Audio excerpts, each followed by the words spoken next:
প্রজাপতি প্রজাপতি কোথায় পেলে ভাই এমন রঙিন পাখা।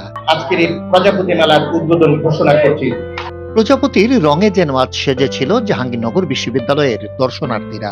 উড়লে আকাশে প্রজাপতি, প্রকৃতি পায় নতুন গতি, এই স্লোগানে 14তম প্রজাপতি মেলার আয়োজন করা হয়। অপরূপ সৌন্দর্য গায়ে মাখা বাহারি রঙের প্রজাপতির কাছাকাছি গিয়ে পুলকিত সব বয়সী মানুষ। মেলাতে ভীষণই ভালো লাগছে, অনেক প্রজাপতি দেখেছি রং বেরঙের, ভীষণ ভালো লাগছে। এন্ড আমি ড্রয়িং এ নাম দিয়েছি, এর জন্য ভালো লাগছে। মেলাতে প্রজাপতি আছে, অনেক সুন্দর সুন্দর মানে অ্যাক্টিভিটিস আছে, প্রজাপতির মতো বোর্ড দিয়ে সাজানো অনেক কিছু আছে, অনেক ভালো লাগছে। এখানে প্রজাপতি দেখলাম, অনেক রকমের ফুল ফল সবকিছুই দেখলাম, খুবই ভালো লাগলো।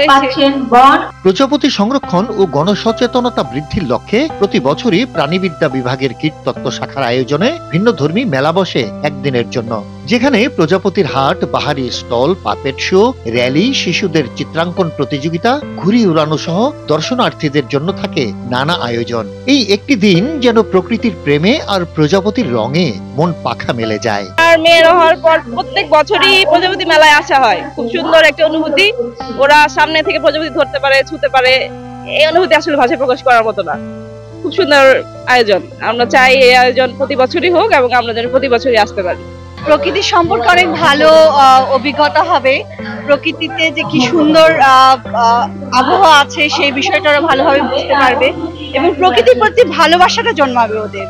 এবং এর জন্য অবশ্যই আমি মনে করি প্রত্যেক শিশু, কিশোর এবং বয়স্ক সবাই তাদের মন ভালো রাখার জন্য অবশ্যই এই সকল অনুষ্ঠানগুলোতে অবশ্যই আসা উচিত।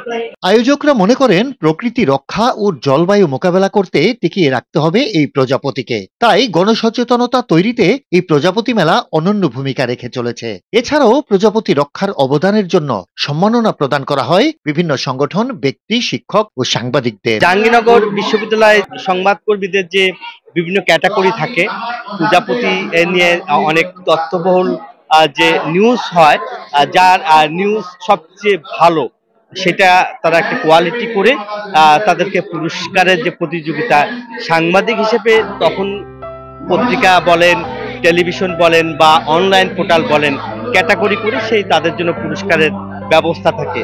আয়োজকরা মনে করেন প্রকৃতিকে ধ্বংসের হাত থেকে বাঁচাতে রক্ষা করতে হবে জীববৈচিত্র্য, আর প্রজাপতি রক্ষার মাধ্যমে প্রকৃতি হবে সবুজ আর সুন্দর। এই প্রজাপতি মেলার যে মূল আসলে আমাদের আয়োজন সেটা গণসচেতনতা। প্রজাপতি টিকে থাকলে পরিবেশ ভালো থাকবে, গাছপালা থাকবে, আমরা অনেক অক্সিজেন পাবো, আমরা জলবায়ু যে সমস্যাগুলো আছে মোকাবেলা করতে পারবো। এই জন্য আমরা সর্বস্তরের মানুষের কাছে বলি, আপনারা আসুন প্রজাপতির কাছ থেকে দেখুন, আমরা প্রজাপতির মতো মায়া মমতা এগিয়ে আসুন, তাহলে আমাদের পরিবেশ ভালো থাকবে, আর পরিবেশ ভালো থাকলে আমরা ভালো থাকবো। প্রজাপতি পুরো বায়োডাইভার্সিটি রক্ষা করার জন্য কন্ট্রিবিউশন রাখে। আজকের এই মেলায় আমি যেটা অনুরোধ করব, জাহাঙ্গীরনগর সহ যারা শুনছেন, আমাদের আচরণ এমন হওয়া উচিত যাতে আমাদের সমাজে বৈচিত্র্য টিকে থাকে এবং এর মাধ্যমেই কিন্তু টেকসই একটা সমাজ প্রতিষ্ঠিত হয়। ফলে আজকের এই মেলার অঙ্গীকার হোক প্রজাপতি যেভাবে প্রকৃতিকে সাহায্য করছে এবং বায়োটিক টোটাল ইকোসিস্টেমকে রক্ষা করতে সাহায্য করছে। মানুষ যদি সেটায় সহায়ক ভূমিকা নাও পালন করতে পারে, অন্তত যেন প্রকৃতি ধ্বংস থেকে, সমাজের মধ্যে বিভাজন সৃষ্টির কর্ম থেকে বিরত থাকে। আগামী দিনের সুন্দর পৃথিবীর জন্য প্রজাপতি রক্ষায় সকলকে এগিয়ে আসতে হবে, তবেই বুক ভরে নিঃশ্বাস নিতে পারবে আমাদের আগামী প্রজন্ম, এমনটাই মনে করেন সচেতন মহল। জাহাঙ্গীরনগর বিশ্ববিদ্যালয়ে প্রজাপতিরা যেন আজ রঙে রঙে পাখা মেলেছে। প্রজাপতির রঙিন আলোয় যেন উদ্ভাসিত হয়েছে জাহাঙ্গীরনগর বিশ্ববিদ্যালয় প্রাঙ্গণ। এই প্রজাপতি মেলা বন্যপ্রাণী সংরক্ষণে একটি বিশেষ ভূমিকা রাখবে, এমনটাই প্রত্যাশা করেছেন এখানকার আয়োজকরা। জাহাঙ্গীরনগর বিশ্ববিদ্যালয় থেকে তোফা সানি, গ্লোবাল টেলিভিশন।